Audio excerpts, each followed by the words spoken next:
Tá. Gente, bom dia. Estamos na nossa oitava aula de estrutura da matéria.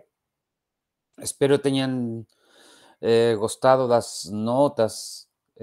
Em geral, as notas foram bem boas. Eu acho que foram melhor que a média. Melhor que a média, princípio. Assim que a gente está indo relativamente bem.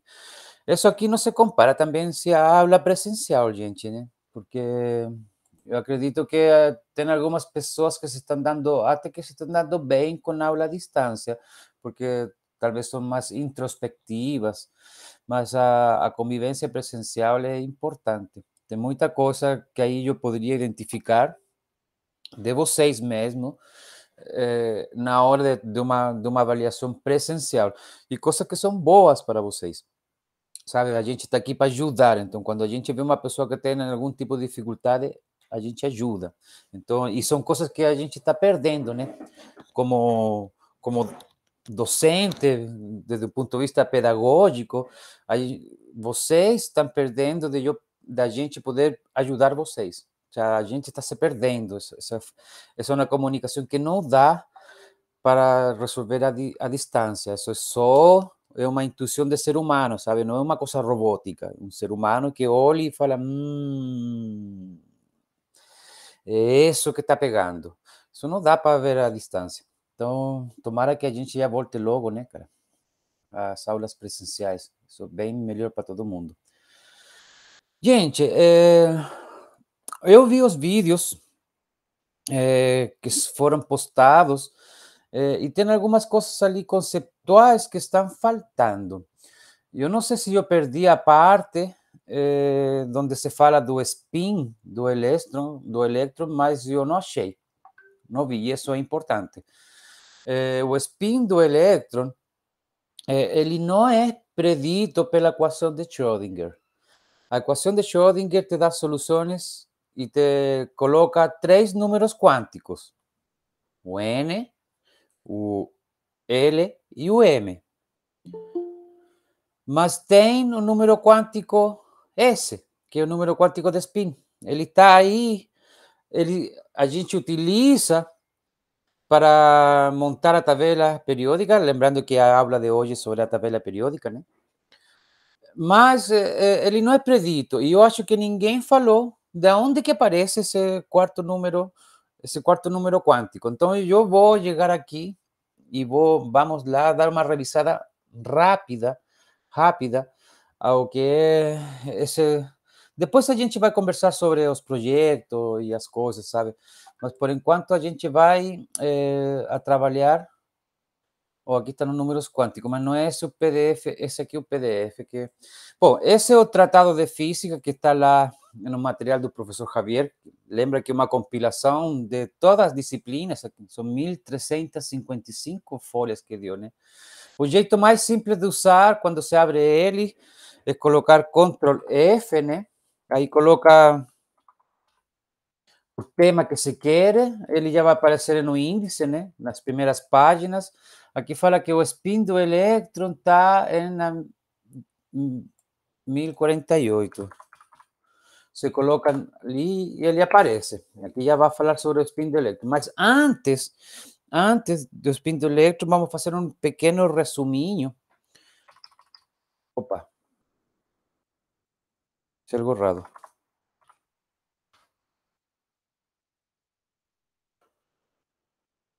Ele salta para cá, que estranho. Um pequeno resuminho sobre as soluções da equação de Schrödinger, né? Tá. Eu mostrei essa. Oi. Desculpa, você pode falar um pouquinho mais forte? Na tela, dá um zoom. Aí, né? Obrigada. Obrigado. Bom, eu mostrei esse slide aqui, acho que dias atrás. Eles são as soluções da equação de Schrödinger, e aqui estão os 3 números quânticos, esse número 100, 200, 210, são números quânticos, 2, 1, mais 1 e menos 1, né? 300, e dependendo, lembra que as soluções matemáticas da equação de Schrödinger para o átomo de hidrogênio, esse só para o átomo de hidrogênio, são bem marcianas, né? São uns fatoriais, umas derivadas elevadas a n, umas coisas assim que, meu, ninguém merece resolver, né, cara? Aí, mas em resumo, assim, para os primeiros estados excitados, né? Os estados excitados são a partir de, sem contar o primeiro estado, que é chamado fundamental, de mais baixo nível energético, né? Os demais todos são chamados estados excitados, né? O estado fundamental é aquele que está, como a palavra diz, na menor energia. Se eu atacar fogo por baixo, o hidrogênio, ele vai se excitar e os elétrons podem passar a estados de maior energia, vão passar a esses estados que estão aqui. E dependendo desses números quânticos, né, é o formato da solução. E aí está resumida numa tabela as soluções. Então, você não precisa resolver. Já está tabelado, tabulado, sei lá como fala.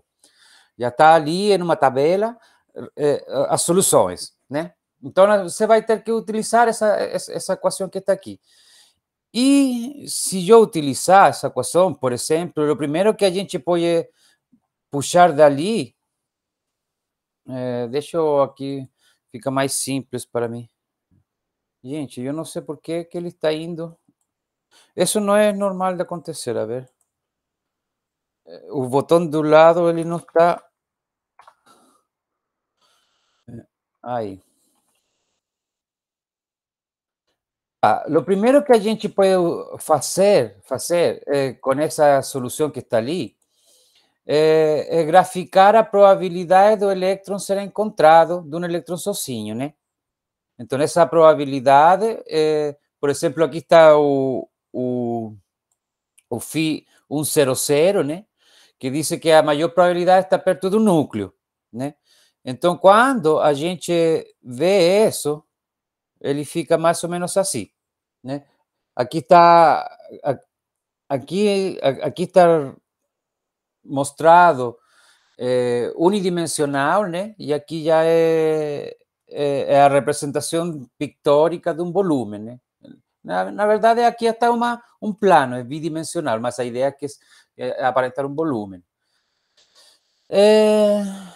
De aí, opa, daí, por exemplo, eu posso, nessa gráfica aqui, o PDR, que é importante para a gente entender um pouco o que vai ser a tabela periódica, basicamente eu graficar ou calcular a probabilidade de encontrar o elétron em um casquete esférico, em uma esfera com uma espessura, um casquete, né?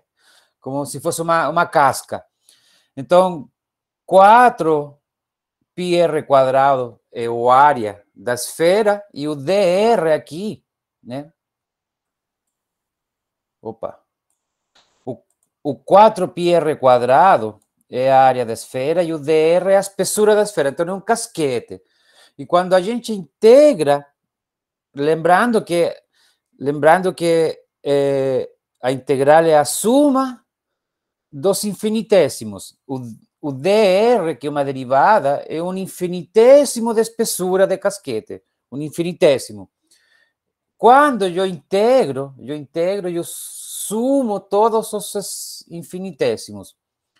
Em resumo, basicamente, essa equaçãozinha que está aqui, ele calcula a probabilidade do rádio mais provável. O rádio mais provável, que é diferente da probabilidade de encontrar o elétron. A probabilidade, qual que é o rádio mais provável de encontrar o elétron.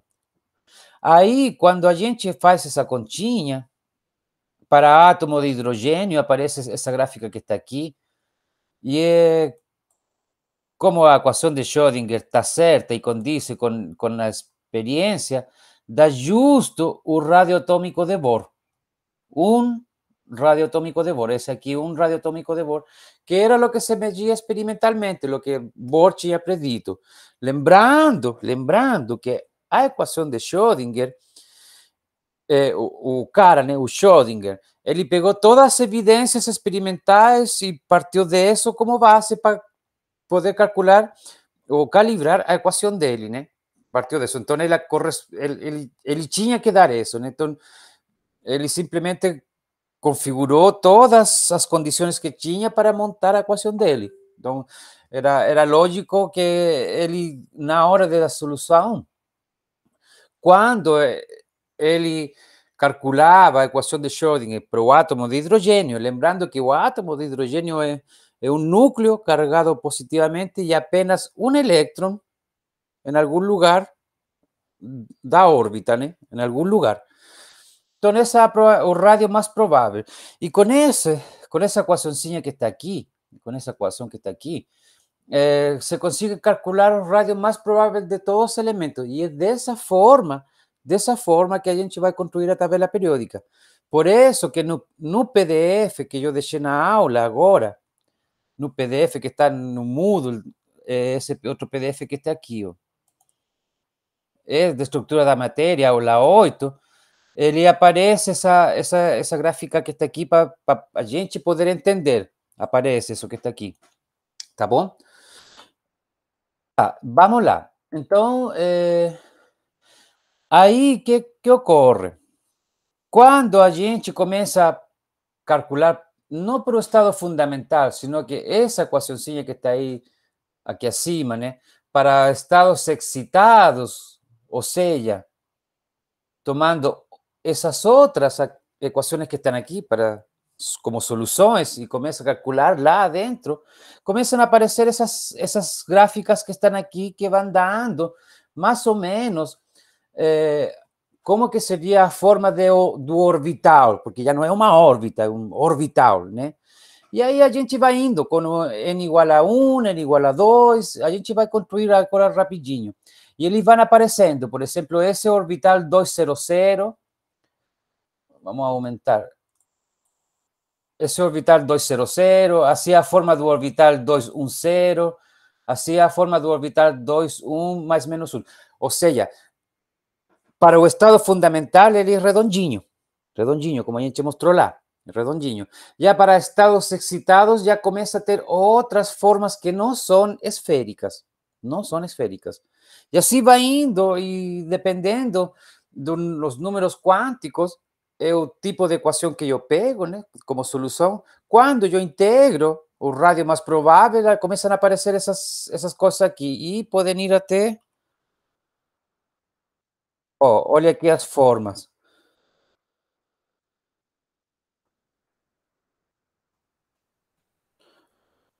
Olha, para outros estados com números quânticos diferentes. Esses slides são do curso de física, por isso que eu coloco aqui, mas eu agora estou mostrando para vocês mais ou menos entender. Não precisa aprender a calcular, a ideia é você entender conceptualmente, por cima, né? Por cima, por enquanto, o que está acontecendo. Olha, as formas, são formas de orbitais. Então, com a equação de Schrödinger, inclusive acho que tem outro slide aqui, ó. Com a equação de Schrödinger, a gente pulou do modelo orbital, né? O modelo orbital, o modelo planetário, onde tinha uma órbita bem definida, que era o que se entendia. Isso é no século passado, 100 anos atrás, 1920, né, cara? 1921, por aí, há um século atrás, se acreditava que era órbitas. E a equação de Schrödinger, que bem feita ela está, né? Ela passou a um orbital. Espera aí que tem alguém querendo entrar aqui. Então, passamos desse... Aqui, ó, esse slide aqui. Então, passamos de entender, de sair da ideia de uma orbital, de uma órbita bem definida, circular, a uma ideia de que eram elétrons com ondas, né? O elétron se comportava como onda em torno do núcleo, a termos, com a equação de Schrödinger, o que a gente chama de orbital, que não é uma órbita bem definida, são as probabilidades do elétron ser encontrado. Lembrando sempre que cada punchinho que está aqui, cada punchinho representa, não representa o elétron, representa a probabilidade de encontrar o elétron. Onde mais escurinho tem mais probabilidade. Lembra o que a gente conversou a aula atrás, passada? Se você tirar uma foto de um átomo, o elétron vai estar em um único lugar. O que representa isso é as chances de onde encontrar o elétron. Onde é mais escuro, onde tem mais pontinho, então é mais provável. Mas em todo momento presente que você tirar uma foto, o elétron vai se encontrar em um único lugar. Se você tirar uma foto depois, ele pode estar em outro lugar, mas vai ter só um elétron sempre. Por quê? Porque o átomo de hidrogênio só tem um elétron. Beleza? Bom, até aqui a gente, com a equação de Schrödinger, encontrou o número N, número L e o número M. São números quânticos e eles estão entrelaçados. Mas falta o quarto número quântico, que é o número quântico de spin, que eu acho que os professores não falaram a respeito. Tá, vamos aproveitar que temos alguém mais entrando. Tá, o número quântico o spin tem que ver com o próprio spin, né? A palavra spin significa girar sobre um próprio eixo, né? Girar sobre um próprio eixo. E observem a seguinte questão, que acho que esse slide aqui pode ser interessante. Se você supõe simplesmente uma massa andando em um círculo ao redor de um eixo, você vai ter um momento angular, dado por mRV. Então, o que acontece? Quando uma massa gira com uma velocidade tangencial em torno de um rádio, automaticamente tem um momento angular, que é uma força. É uma força. Lembra aquela experiência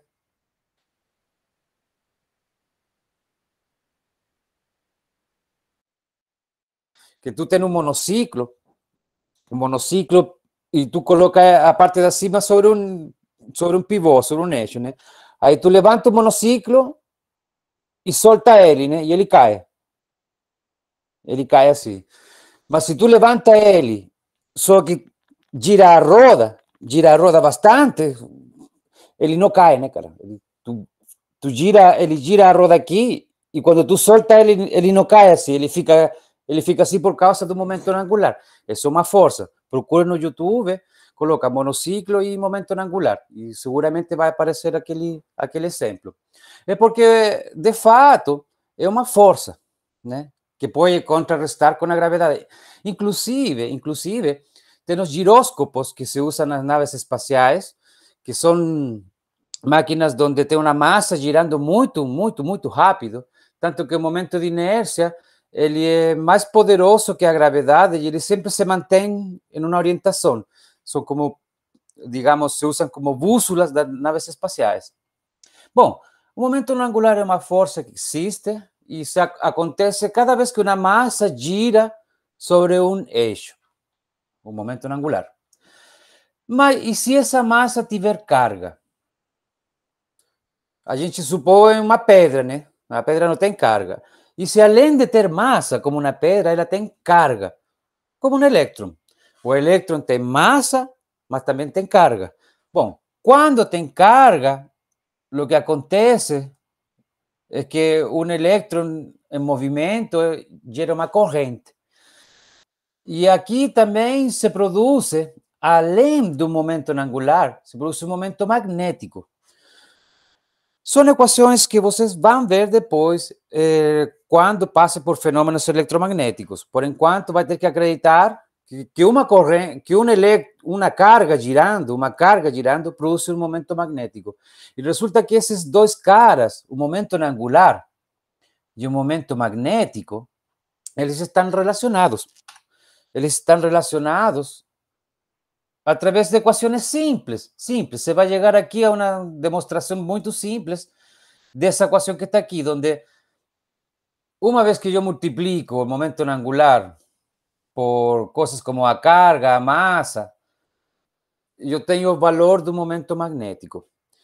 E aí está a questão. Aí está a questão. Que a gente já tinha visto da equação de Schrödinger, não importa que não lembre agora, mas a gente já tinha visto que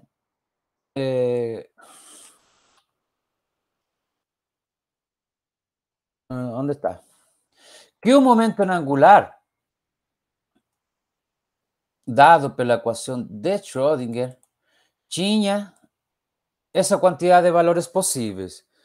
Então, se o momento angular tem 2L mais 1 valores possíveis e o momento magnético e o momento angular são 1 a 1, são 1 a 1, o momento magnético deveria ter 2L mais 1 valores também, porque eles são unha e sujeira, sabe? São um é igual ao outro, só se multiplica por uma constante. Então, se há, sei lá, 20 valores de momento angular, aqui,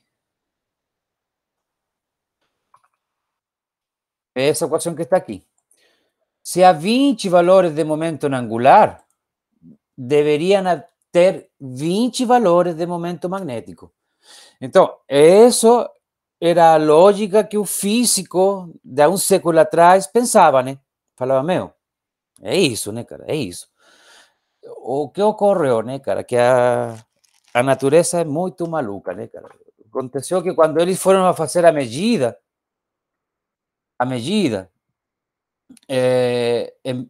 que essa figura que está aqui é uma evidência real, né? Você está vendo que não é uma fotografia desenhada, é a própria fotografia obtida por essas cientistas aqui, Esther e Gerlach, né? Aqui, o que eles fizeram esses cientistas? Poxa, eu me confundo inteiro com esse teclado aqui. Eles fizeram passar um feixe de elétron através de um ímã. E em ausência de campo magnético, né? Em ausência de campo magnético, ele tinha que seguir reto.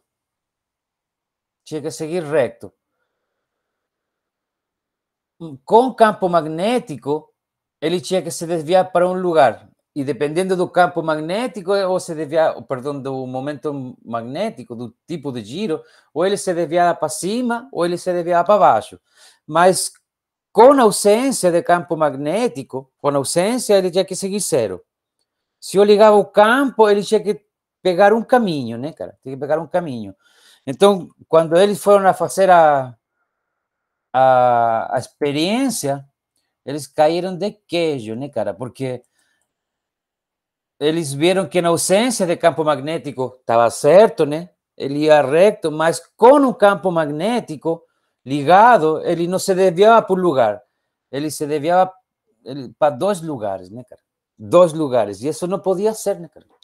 Isso não podia ser. Em resumo da história, né? Acontece que para cada estado quântico tinha 2 possíveis estados magnéticos. Para cada estado quântico tinha 2 possíveis estados magnéticos. E isso foi associado a... Foram uns estudantes de doutorado que eles conseguiram responder a isso imaginando que o elétron está girando sobre seu próprio eixo.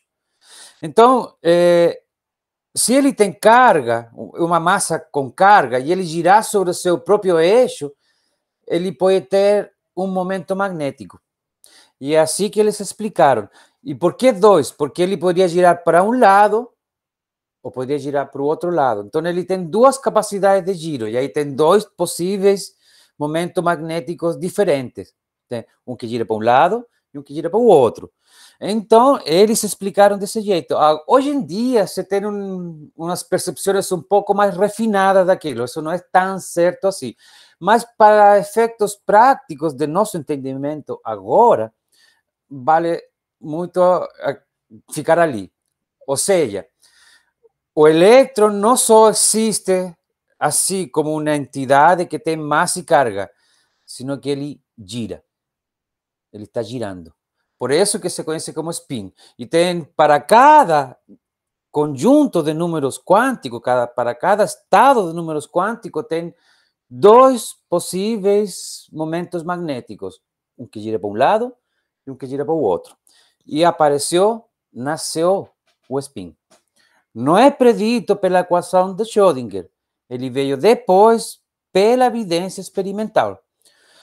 Contudo, sumado todo um pacote, né, de conhecimento, se explica certinho tudo. Tudo o que tem que ver com nano, até o dia de hoje, um século depois, ainda continua explicando tudo. E se não fosse por essa explicação, a gente não teria conseguido fazer microprocessadores, não tivesse conseguido fazer celulares, nem nada do que a gente conhece. Por quê? Porque as empresas fabricantes de micro, nanoprocessadores, eles se baseiam em formulações quânticas para poder construir aqueles dispositivos nanoscópicos, nanocristais. A gente tem vídeo de átomos, tem vídeo, eu tenho vídeos de átomos ali, onde você pode ver que a ciência é bem predita. Ou seja, que a gente predice o comportamento de um nanocristal em função da equação de Schrödinger. Então, a gente não duvida que a equação de Schrödinger esteja certa. Ao contrário, se baseia na equação de Schrödinger e nas evidências desses cientistas, né, para poder predecir, poder construir, poder fazer nova tecnologia. Até o dia de hoje, é o que se conhece para poder construir. Bom, dito toda essa introdução, vamos a lo que realmente interessa, né, cara? Vamos a ir desse... Bom, todo esse papo, esses slides estão no Tratado de Física que eu passei para vocês, que está lá no Moodle, no material do professor Javier, sobre o Tratado de Física. Aqui está na página 1000, mais ou menos. Página 1000 de todo esse curso de Física. Você pode dar uma leitura se você precisar. Tá bom? Tá. Gente, essa aqui é a nossa aula de hoje, né? Agora vamos a... Bom, eu contei tudo isso porque eu acho que esse papo faltou. Faltou nas aulas da professora, dos professores lá. Então, em princípio, tem algumas notações, né, que eu coloquei aqui.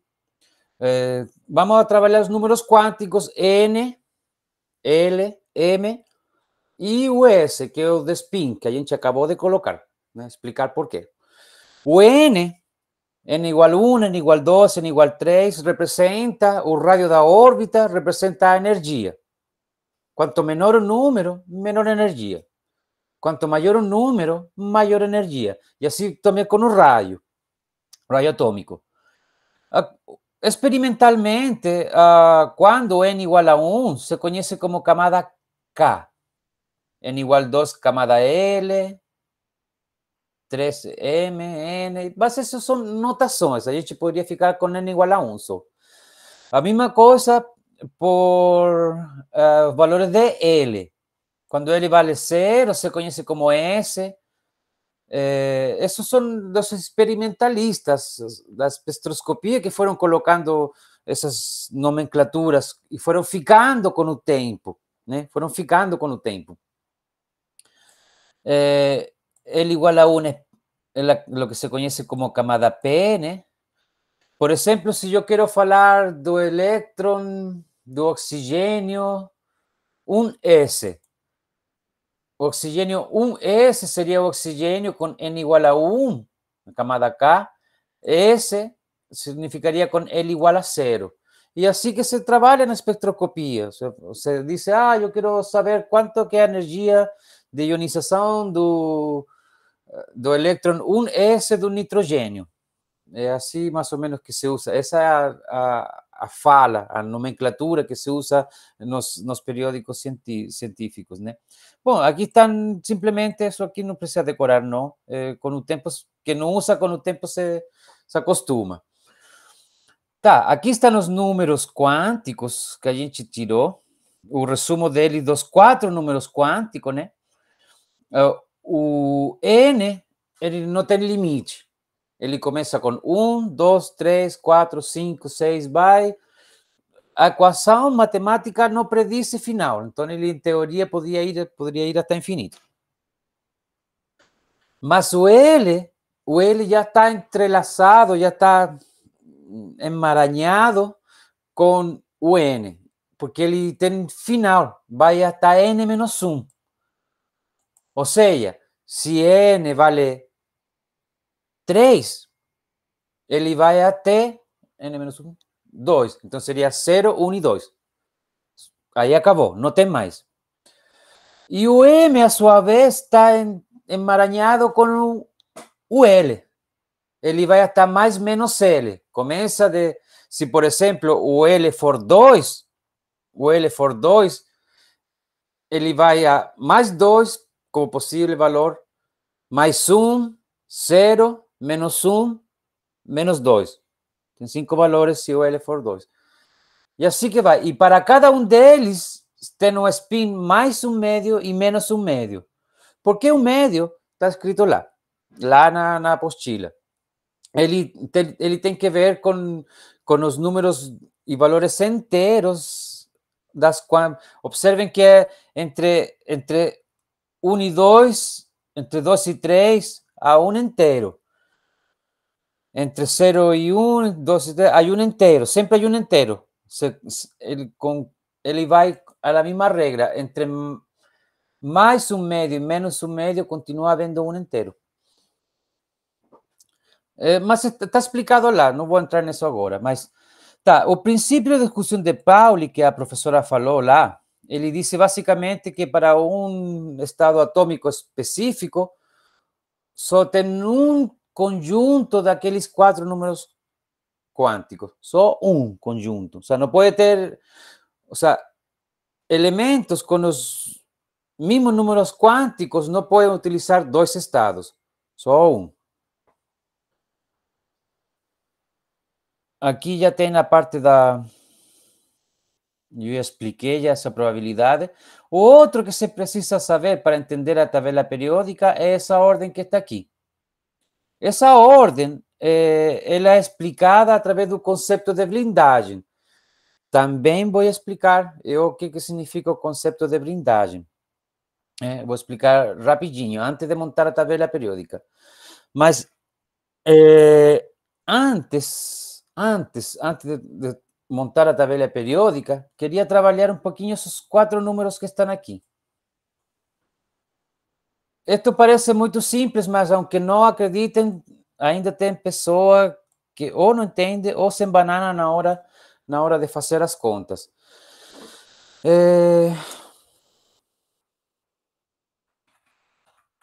Tá. Gente, simplesmente vou relacionar com aquelas equações da tabela os números quânticos, né? Temos aqui o N, temos o L e temos o M. Não, vamos fazer outra coisa. N, L, M. Aqui vamos colocar o NLM. E aqui vamos colocar NLM e S. Ou M sub S que eu coloquei lá. Beleza? Então, vejamos. Se N... Para preencher a tabela periódica, a gente vai preencher a tabela periódica em função da estabilidade energética. Assim como a água, ele sempre procura o lugar de menor energia potencial. Tipo, ele sempre vai descer, né? Se tiver um plano inclinado, a água vai descer, sempre. O elétron sempre vai procurar a menor energia potencial elétrica. Já não é gravitatória, no caso da água, aqui é potencial. Ele sempre vai procurar o menor estado de energia potencial elétrica, sempre. Então, você começa por o menor valor da energia, que é n igual a 1. Pelas regras, o L vai até n menos 1, ou seja, só pode ser 0. N menos 1. Lembrando das regras, né? Se o M vale 0, então o M vai estar mais menos 0, ou seja, só pode ser 0. Acabou. Deixa eu fazer uma coisa aqui.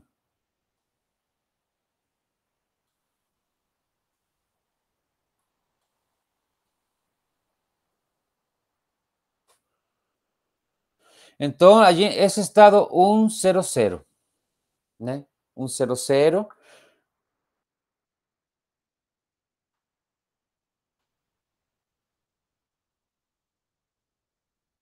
E obedece. Esse estado utiliza essa função de onda. Aí que se faz. Quando falamos do estado 1, 0, 0, é essa solução que a gente escolhe. Tá, o seguinte estado energético é o 2. Se for o 2, a gente pode ir até L igual 1, né? 0 e 1. Então, aqui seria 0 e 1.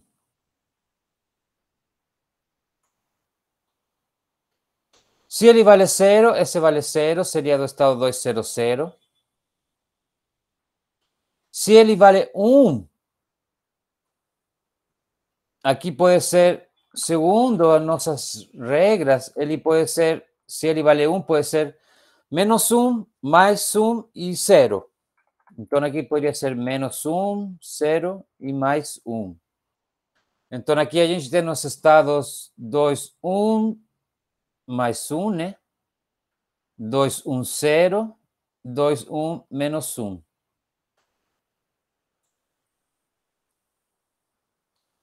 E assim que vai. Aqui já não tem mais estados. Aí entra com o 3. 3, 0, 0. 3, 1. Aqui pode chegar até 2. E vai crescendo. Menos 1, 0, 1. Aqui vai menos 2, menos 1, 0. Mais 1 e mais 2. E aí vai crescendo, e vão aparecendo esses valores que estão aqui. 1, 0, 0, 2, 0, 0, 2, 1, 0, 3, 0, 0. E a equação, que é solução, ou a solução da equação de Schrödinger vai ficando cada vez mais marciana, cada vez mais feia. Mas é assim mesmo. Quando você coloca isso no computador, o computador não acha isso feio, ele não acha nada, ele vai e calcula. Então, tá, só que aqui tem o 1, 0, 0 com spin para cima ou spin para baixo. Então, teria o 1, 0, 0 com 1, 0, 0 com mais 1 médio, 1, 0, 0 com menos 1 médio. E vai indo. 2, 0, 0 com mais 1 médio. 2, 0, 0 com menos 1 médio. O pessoal acostuma. Deixa eu ver como que apaga isso, nem me lembro.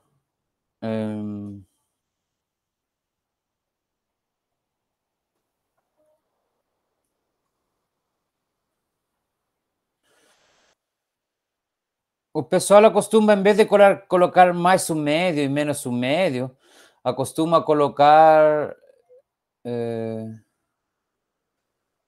Acostuma colocar spin para cima ou spin para baixo. Spin para cima, spin para baixo. É normal usar as caixinhas de spin. Coloca spin para cima, spin para baixo. Mas, enfim, vamos lá.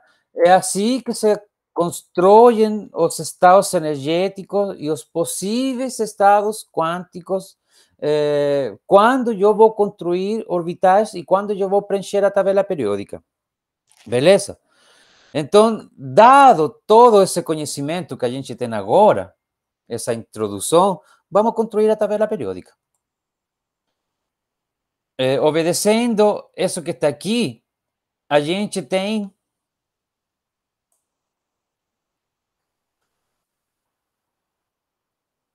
opa,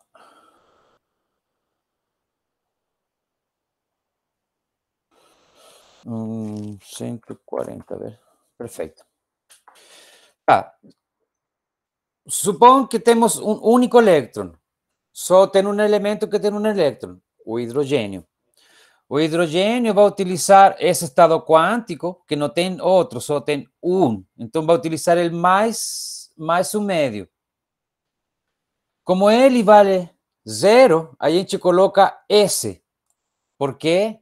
Por que coloca S? Porque a gente combinou que quando ele vale 0, a gente chama de S, para orbital do momento angular. Então, o elétron está... E não, acabou o átomo de hidrogênio. Esse é o estado fundamental para o átomo de hidrogênio. 1, que significa N igual a 1, S, que significa L igual a 0. Se eu tiver 2 elétrons, ele pode utilizar esse mesmo estado quântico, que está aqui, com o spin mais um médio, agora seria menos um médio. Então, a gente utiliza o mesmo estado quântico para o hélio tem 2 elétrons, só que agora ele pode utilizar um número de spin que é menos um médio. Então, aí vai, nesse mesmo estado quântico, um S, ele pode ter 2 elétrons. Então, um com spin para cima e um com spin para baixo. Então, o estado fundamental se denota como um S supra 2, um S2 acima, né? Aí a camada K fica cheia. A camada K é a camada N igual a 1. Por quê? Porque já não pode ter mais estados. Observem isso que está aqui. A camada K,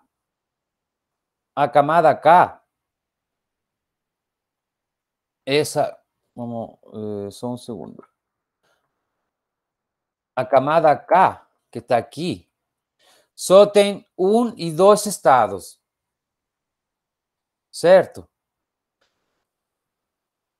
A camada L, que está aqui, também tem 2 estados, 1 e 2 estados. Também é um S. Lembrando que esse aqui, o L igual a 0, é chamado de S, né? Lembra aqui, ó.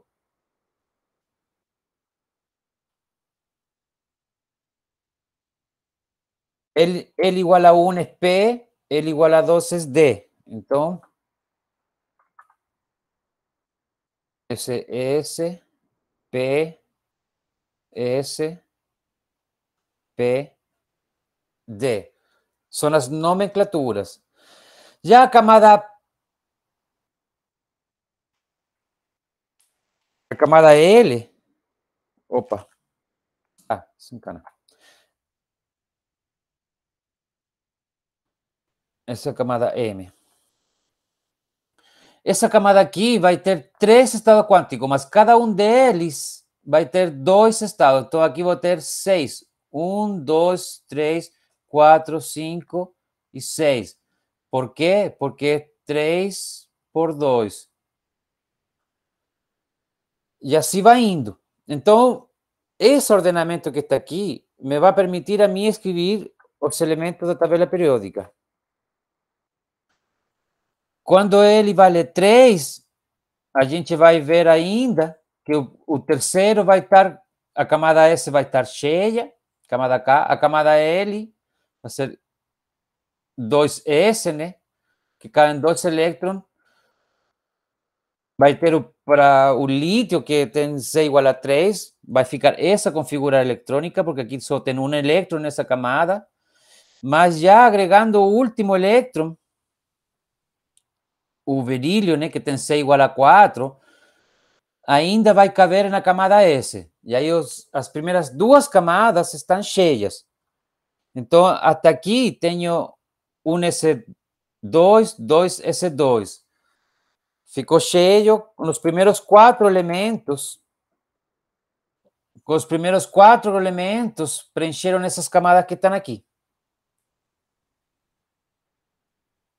Vamos a hacer así. Primeiros 2 elementos preencheram essa camada, mas os seguintes 2 elementos, ou seja, os outros 2 preencheram essa que estão aqui. Portanto, os 4 preencheram essas 2 camadas. Agora vão passar a camada P, né?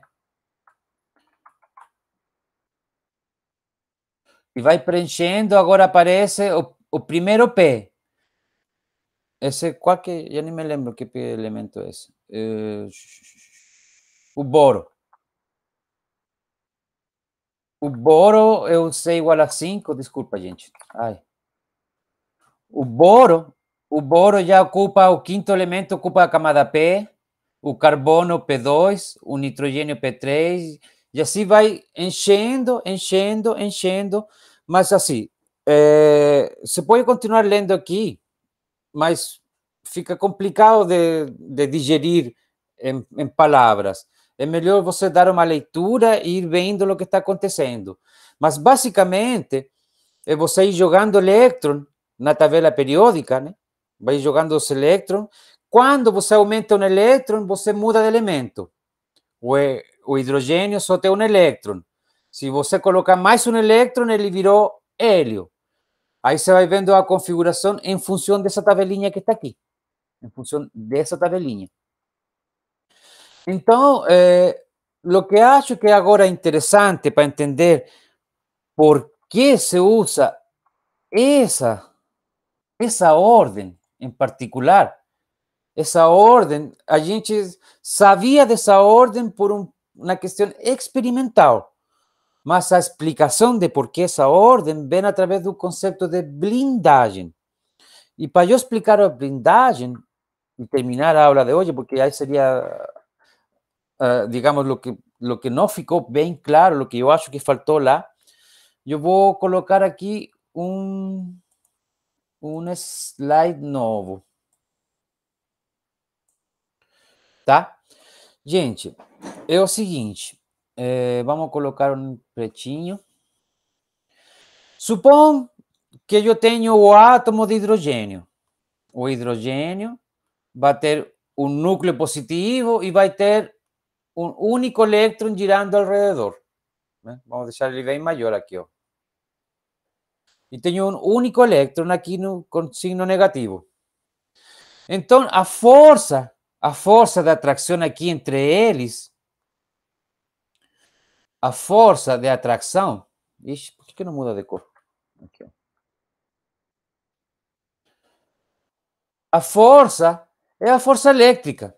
A força de Coulomb que unifica esses dois. Ele se vê puxado para lá e esse se puxa para cá, por causa de que cargas com signo oposto eles se atraem. Mas é a força elétrica. Só que aqui não tem blindagem nenhuma. Um atrai o outro e ponto. Acabou. Mas o que acontece, por exemplo, se eu tivesse um núcleo positivo, né? Só que não tivesse, vamos pensar, um átomo que tem mais elétron. Um átomo que tem 1, 2, 3. Inclusive, vamos ver o próprio exemplo que está aqui, ó.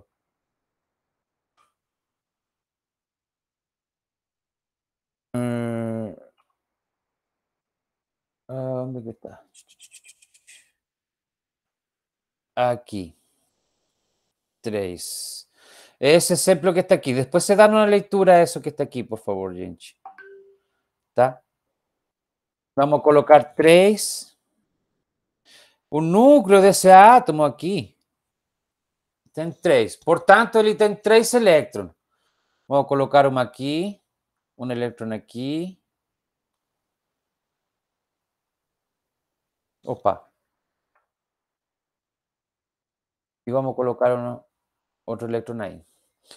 Observem o seguinte. Se eu utilizar a lei de Gauss, a diferença desse caso que está aqui, ainda não me acostumo a esse negócio. A diferença desse caso que está aqui, né? A força da atração, lembra que eles estão girando, né? Estão em contínuo giro. Então, basicamente, você pode imaginar que ele está dentro de uma órbita, né? De uma órbita. O que acontece? Aqui só tenho um elétron, então não tenho nada no meio. Mas observem que esse elétron que está aqui, essa distância, ele é pequenininha. Ainda essa também é pequena. E essa aqui é maior. É uma distância maior. Então, basicamente, o que eu tenho? Eu posso pensar, e eu devo pensar, dado que eles estão girando sempre ao redor, né? Eu posso pensar que esse elétron negativo, esse elétron está com dois elétrons aqui no meio. E a carga efetiva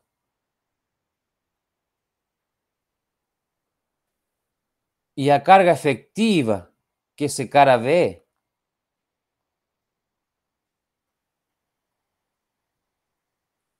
a carga efetiva não, ele não está sendo atraído, esse cara que está aqui, ele não está sendo atraído por 3 prótons. Isso aqui está errado de pensar. Ele não está sendo atraído por 3 prótons. Esse cara aqui está sendo atraído por 3 prótons e, ao mesmo tempo, 2 elétrons que ficam no meio. E se diz que esses 2 elétrons que estão aqui, esse elétron aqui, ele está blindando o núcleo. Então, essa blindagem, o que faz basicamente é que, em vez de ser uma carga própria do núcleo, que é proporcional a Z, ao número atômico, essa carga se chama carga, se troca por o conceito de carga efetiva. E esse cara aqui, a gente pode dizer certamente que esse cara, esse elétron, o último elétron, ele está sendo atraído por 3 prótons mais 3, perdão, mais 2 elétrons. ¿Se entendeu? O sea, ele está sendo atraído ao mesmo tempo por 3 elétrons, como também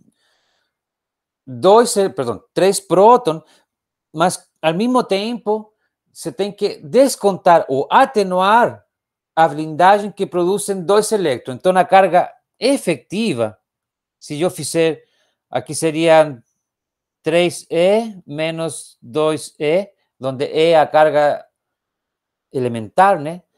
Ele estaria sendo atraído por basicamente um próton, ou seja, uma carga elementar. E esse é o conceito de blindagem. O sea, os elétrons que ficam no meio caminho entre o núcleo atômico e o elétron propriamente dito, esses elétrons que ficam no meio caminho, eles estão blindando o núcleo. E a carga efetiva é a suma direta. Nesse caso, aqui seriam 3 prótons, tem que descontar os 2 elétrons que ficam no meio caminho. Então, a carga efetiva que esse elétron vem aqui, que esse último elétron que está aqui, ele vê, a carga efetiva que ele sente é apenas um elétron, perdão, um próton, uma carga positiva. Então, quando a gente faz as contas energéticas, o que vai aparecer? Vai aparecer isso que está aqui. Vai aparecer essa ordem que está aqui certinho com os valores de energia. Esse conceito de carga efectiva, eu falo por aqui em algum lugar, que já nem me lembro onde. Deixa eu ver aqui. Aqui, ó.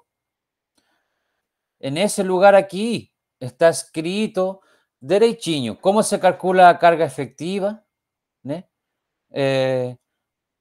tem a regra de Hang, né? Que acho que a professora passou, mas em função, bom, ao final, esse conceito de divindade não é mais que isso, e aí explica certinho, certinho, o resultado experimental e por que essa ordem que está ali.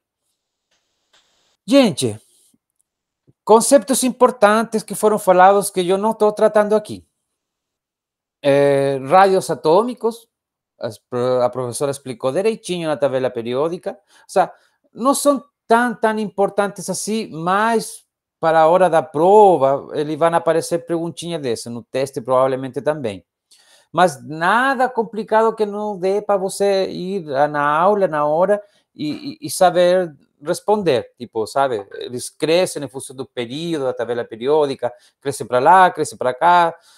Bom, conceitos importantes, afinidade eletrônica é importante, mas mais importante que a afinidade eletrônica é a eletronegatividade de um átomo. Eu acho que o conceito mais importante, inclusive, de toda essa aula, além da própria tabela periódica, né, é o conceito de eletronegatividade, porque com o conceito de ou seja, através do conceito de eletronegatividade, é que a gente, no futuro, vai conseguir explicar a formação de moléculas.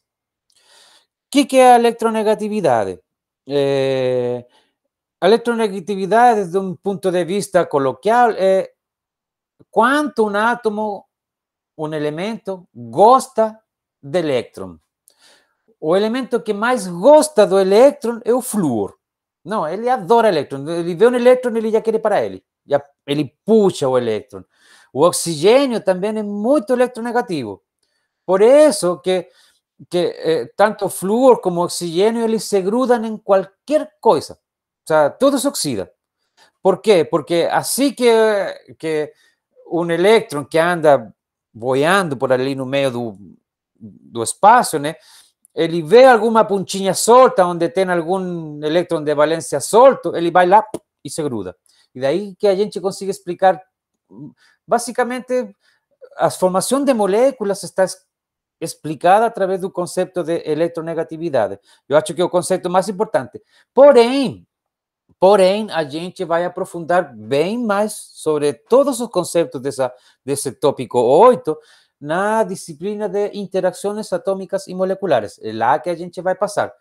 Isso vem depois de quântica. Primeiro você tem que entender como que se forma o orbital através da física quântica, a equação de Schrödinger, em um único átomo, que é o que a gente viu agora, né? Só depois a gente vai colocar dois átomos e vai juntar eles para formar moléculas. E aí vão aparecer esses conceitos que são importantes.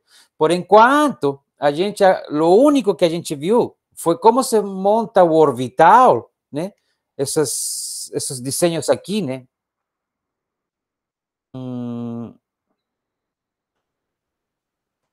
Olha, deu uma travada aqui aí. Tá vendo?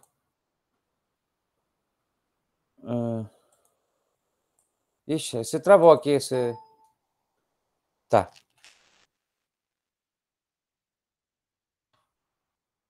Nossa, meu PC travou. Tem alguma coisa errada. Tomara que a aula não tinha travado. Será que você está me escutando? Alguém tá sim, professor. Tá tudo certo.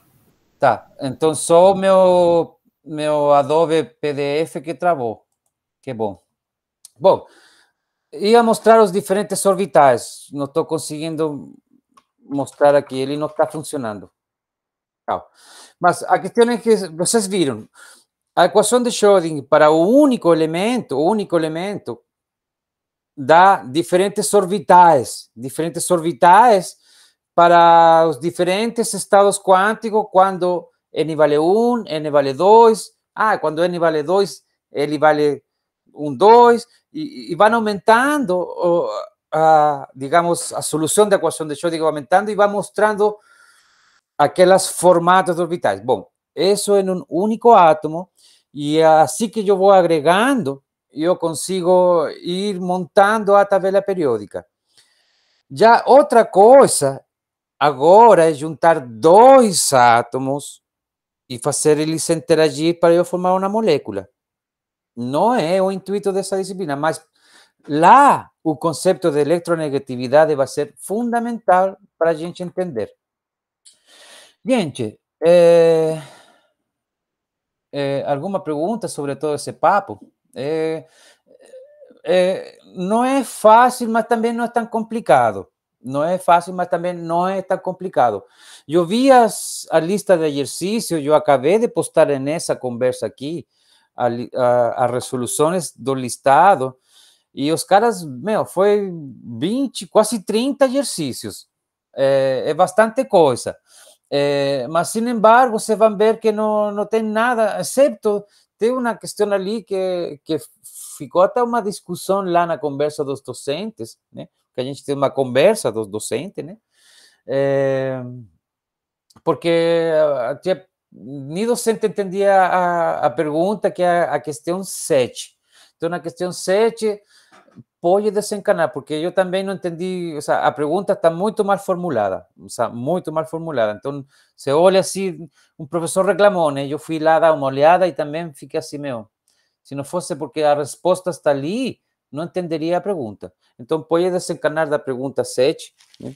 Que acho que é a única que está, mas assim, eu não recomendaria perder muito tempo tentando entender o que está rolando. O que você precisa entender é uma questão conceptual, tipo, como que a gente passou do conceito de órbita para agora termos um orbital. Isso é interessante. E por que orbital não são esféricos, né? Talvez aquele link que eu deixei a semana passada, ou retrasada, aquele dos vídeos do universo mecânico, os últimos capítulos, seja interessante de você entender e rever, porque lá que explicam com simulação como isto foi crescendo. Agora, o interessante é que é a ciência que está por atrás que deu certo, né, cara? O sea, que a equação de Schrödinger deu certo e que a gente conseguiu avançar e tomar isso como uma banca, né? A gente se subir e crescer, né? E a gente agora é muito maior, o macaco, o ser humano, né? A espécie. A gente consegue construir naves espaciais, né, cara? Ou seja, se isso aqui não tivesse dado certo, a gente não estaria onde a gente está, tecnologicamente falando. Não digo que a gente está bem. Na verdade, eu acho que a espécie humana está bom. Mas a ciência, ela cresceu muito, muito. Então, eu acho que ela está certa enquanto às equações. A equação de Schrödinger é um grande logro na vida da ciência. Um grande logro. Gente, eu acho que uma hora, já levo um pouquinho mais de uma hora. Bom, falando, tem alguma dúvida ao respeito de lo que a gente falou? Pode falar, Gabriela. Professor, eu tenho uma dúvida sobre o podcast. Fala agora ou fala depois? E a gente ia entrar no assunto, mas pode falar. Pode crer. A dúvida é se envia para o senhor todos os membros do grupo ou manda só um mesmo? Olha, você viu que eu dei uma mudadinha na data, enviei uma mensagem para minhas duas turmas, né? Que mudamos a data da entrega. A princípio, a gente tinha como data... Era hoje, mas mudou para a semana que vem. Isto. Por que é isso? Qual que é a ideia? A ideia, Gabriel, agora, você pode, a resposta à sua pergunta, você pode me enviar você, agora. Por quê? Porque é só a versão não oficial. Mas, no dia da data final, você tem que me enviar tudo direitinho, com os nomes dos... Embora eu já tenha os nomes dos integrantes de cada grupo, mas é sempre bom entregar tudo direitinho, sabe? Formal, dentro de um e-mail e tudo mais. Você me pode enviar isso através de um link, você não me precisa colocar isso no correio. Eu acho que é até melhor, porque um podcast de 10 minutos, puta, vai pesar em torno dos 20 mega, cara, 20 mega. Então, se você começar a enviar por e-mail, minha caixa de correio vai estourar. Aí você coloca em um Google Drive, né? Envia só o link, aí eu puxo. Um membro do grupo manda, né? Não precisa ser todos. Agora não, mas para o final eu acho que precisa. Entendi. Qual que é a ideia? Eu recomendo muito fazer para valer. Agora, tipo, digamos, a versão mais... O sea, tentar deixar ele já acabar, que é basicamente que essa seja a versão final. Essa seria a ideia. Por quê? Porque aí... Oi? A intenção é essa mesmo, deixar essa aqui a final já. Isso, porque aí se tiver detalhe, são pequenos detalhes. E quanto mais finalizada, melhor para mim trabalhar. Lembra que eu quero aproveitar essas versões de podcast que ficaram bacanas e colocar lá na playlist da Web Rádio. A Web Rádio continua tocando. Bom, essa semana eu não entrei. Bom, depois eu vejo. Deixa eu dar uma olhada já rapidinho. Se está tudo no...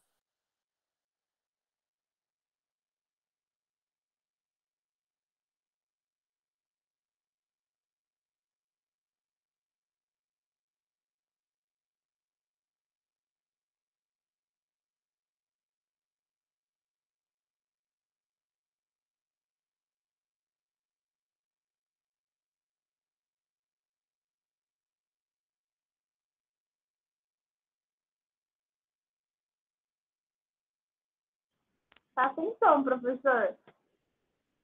Tá sem som. Você tá no mudo. Tá, desculpem que eu saí sem querer, eu abri uma janela aqui e tirei essa aqui do Meet. Tá, gente, então com respeito a isso, tentem entregar uma versão, tentem matar agora esse negócio, na verdade. Primeiro porque quando a gente faz isso por primeira vez, nunca fica legal. Viu? Você vai se deixar isso para o final, você vai ver que a última hora de um problema, você não conseguiu editar, sabe? Melhor é tentar fazer a versão final, e a versão final, sabe, tem que ter uma vinhetinha, uma vinheta, me refiro a uma música no início, que dê a entrada, depois a música cai, fica a música de fundo, sabe? Não, também não precisa ser algo muito elaborado, né? Muitas vezes as pessoas vão falar e só depois de que se escuta percebe quanto mal modula. Isso que significa que, você está falando muito rápido, mas você só vai perceber aquilo depois de se gravar a primeira vez. Antes você não percebe. Aí você vai querer fazer de novo. Eu acho que essa é a ideia. A ideia é você fazer uma primeira versão e ver se você gosta. Você mesmo se gosta daquilo que ficou. Se você achou que é legal, então vai para frente. Mas provavelmente você vai achar ruim. Porque a primeira vez que a gente grava esse tipo de coisas, a gente mesmo fala, ficou muito ruim. Sabe? Então, eu quero que entre nessa agora logo. Né? Essa semana aqui já poder gravar a primeira versão para você ver se você gosta do que você fez. E assim, se tiver problema, você recorra a mim o antes possível também. Porque lembra, tem manhas para fazer essas coisas, sabe? Regular os volúmenes das vozes, tentar, por exemplo, algo que é muito interessante, eu recomendo muito, isso é uma dica que eu vou dar para vocês. E isso eu falo porque eu acostumo a fazer entrevistas a músicos na web rádio. Eu acostumo a abrir uma reunião Meet, gravar, igualzinho como estou gravando agora aqui, aqui, já nem sei onde aqui mais. Acho que aqui, né? Aqui, no cantinho está escrito gravando. Acostumo a gravar para ter o plano B, o backup, mas eu faço a todo mundo que eu entrevisto gravar o que ele está falando e com fone de ouvido, para que ele não grave o que está saindo pelo alto-falante, ou seja, grave só a minha voz e deixe em silêncio quando outra pessoa grava. Daí, tu coloca ele nesses programinhas que suma pistas. Aí tu pode equalizar cada voz por separado. Aí consigue colocar uma voz mais estereofônica, mais bonitinha, com um chorus, com um reverb, com um delay, aí como você quiser. Regular o volume, mas por integrante. Tentar gravar isso por integrante. Aí aí estão os 4 integrantes, cada um em uma pista. Aí você consegue equalizar e aí se coloca numa quinta pista uma música de fundo, né? Em uma sexta pista pode colocar as vinhetas. Eu me lembro que tinha o ano passado, tinha um grupo que colocou um monte de som de bebê chorando, de copo, quando sabe esse barulho de gato que se você pisou o rabo, né? No meio ficou mais engraçado. Eu achei muito da hora. Então, em princípio, esse tipo de coisas se pode fazer nesse tipo de programas. E eu acredito que vale muito a pena ir atrás, porque é muito simples. Eu comentei, tem o Reaper e o Audacity, que são programas de graça, que você pode baixar da internet. E no YouTube tem um monte de tutoriais para como fazer, sabe, como iniciante, tanto em Reaper como em Audacity. E é muito simples. E é bom aprender a trabalhar nesses programas. Eu acho, pelo menos. Beleza, gente? Fala, Guilherme. Professor, eu tenho uma dúvida também em relação ao projeto, mas se alguém quiser falar antes, pode ficar mais para o final. Mas, enfim. Então, pode falar, Guilherme. Então, professor, eu estou numa situação agora que eu me embananei um pouco com a questão de tempo e eu estou com a minha manhã toda ocupada. Então, eu não estou vendo nenhuma das aulas síncronas, porém, à noite eu consigo ver todas as aulas gravadas e tudo. Estou fazendo as atividades, tudo certo, só não estou participando das aulas síncronas. O problema é que, com isso, eu perdi também a montagem dos grupos. Eu queria te perguntar se eu poderia agora entrar em algum grupo com menos integrantes, que por alguma questão aí está complicado, já viu? Porque estamos muito no meio, você deveria ter ido atrás disso lá atrás, né, cara? Agora já estamos finalizando o quadrimestre, agora já não dá mais, cara. Não teria nem como fazer alguma coisa para eu receber uma nota melhor? Esse caso é o primeiro que eu tenho, já teve casos que atrasaram 3, 4 semanas, mas atraso de 1 mês e meio, aí eu só conversando com a coordenadora da disciplina, cara. Vamos conversar isso em particular. Tudo bem. Porque está demasiado atrasado, né, cara? Sim. Sabe, a única opção seria você fazer aquilo sozinho, porque, sabe, entrar em um grupo agora não... Tudo bem. Sabe? Pô, beleza, vamos conversar. Me manda uma mensagem que eu repasso essa mensagem e eu converso com a coordenadora. Coloca isso coloca isso em um e-mail, beleza? Tudo bem. Solicitar não tem problema. Solicitar. Certo. Mas aí a gente vê o que faz. Tudo bem, professor. Muito obrigado. Sim. Gente, mais alguma coisa? Fala, Gabriela. Com certeza, essa primeira entrega, ela tem que entregar o áudio, né? Já entregar um áudio, né? A ideia, não só a ideia seria entregar o podcast finalizado para você, sabe, só ter leves mudanças, leves mudanças. Sim, o ideal seria que você finalizasse ele agora já, tipo, matar essa charada já, tipo, de uma vez por todas, tentar fazer como se fosse para valer. Aí ele não vai valer nota, né? Então, se errar, não tem problema.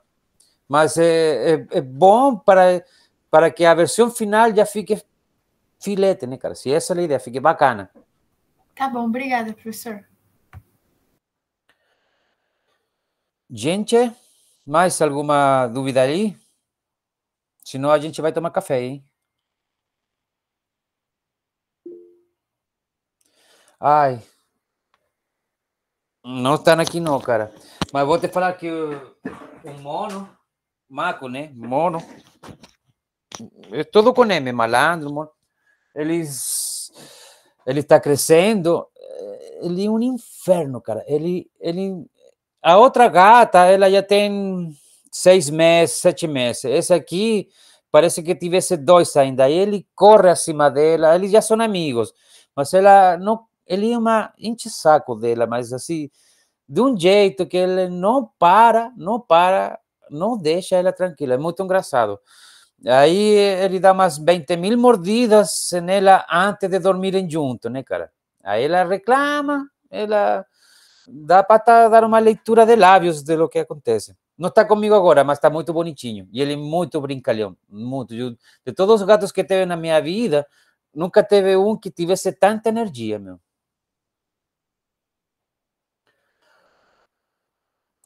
Queria ter mostrado. Agora deixa eu ir a ver se consigo pegar ele, a ver. Tem gatinho por aí? Ah, tá dormindo? Não, estão dormindo lá no colo de minha esposa. Já era, a próxima semana.